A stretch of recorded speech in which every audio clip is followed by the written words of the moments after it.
జీవితంలో సంతోషం కావాలి. అది మన ఒక్కరికే కాదు, అందరికీ ఉండాలి. ఇలాంటి కొటేషన్స్ మనం చాలా వింటూ ఉంటాం. సోషల్ మీడియాలో ఒక లైక్ కొట్టి సంబరపడిపోతాం, తరువాత మరిచిపోతాం. కానీ బాధ్యతతో జీవించడం మనతో పాటు అందరూ సంతోషంగా ఉండాలని మనస్ఫూర్తిగా నమ్మేవారు కొందరే ఉంటారు.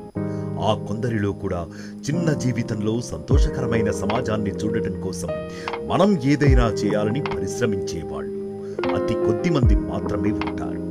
అదిగో సరిగ్గా అలాంటి వ్యక్తి రమేష్ బాబు. బాధ్యతతో కూడిన పౌర సమాజం కోసం సిటిజన్ ఫోర్స్ సంస్థ స్థాపించి దేశవ్యాప్తంగా ఎందరికో స్ఫూర్తిదాయకమై ప్రయాణాన్ని కొనసాగిస్తున్నారు రమేష్ బాబు.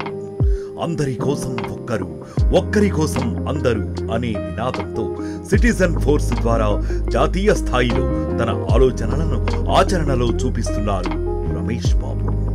కనీస హక్కులైన విద్య, వైద్య రంగాల్లో సేవలను అందించడంతో పాటు ప్రతి పౌరుడు బాధ్యతగా ఉండాలని పిలుపునిచ్చి సిటిజన్ ఫోర్స్ లో సమాజ సేవకుల సైన్యాన్ని తయారు చేశారు రమేష్ బాబు. ఆయన ఒక్కరి ఆలోచన ఇప్పుడు వేలాది మంది గుండెల్లో నినాదంగా మారింది. ప్రతి వ్యక్తి ఓ సేవియర్ అనే ఆయన లక్ష్యం లక్షలాది మందికి ధైర్యం నింపింది.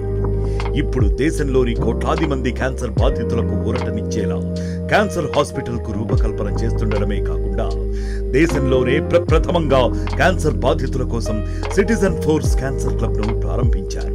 బాధ్యతాయుతమైన సమాజం కోసం అలుపెరుగని ప్రయాణం చేస్తున్న రమేష్ బాబు పుట్టినరోజు, ఆయన మానసపుత్రిక సిటిజన్ ఫోర్స్ అవతరణ ఉత్సవం ఒకటే రోజు కావడం గొప్ప విషయం. ఈ సముచితమైన సందర్భంలో సిటిజన్ ఫోర్స్ ను మరింతగా ప్రజలకు చేరువ చేసేందుకు సిటిజన్ ఫోర్స్ మీడియాను ఆవిష్కరించడం సంతోషదాయకం. సిటిజన్ ఫోర్స్ ప్రతి అడుగు తన శ్వాసగా, సాధించే ప్రతి విజయం తన జీవితానికి సార్థకతగా ముందుకు సాగుతున్న రమేష్ బాబు గారికి సిటిజన్ ఫోర్స్ సైన్యం శుభాకాంక్షలు అందిస్తుంది.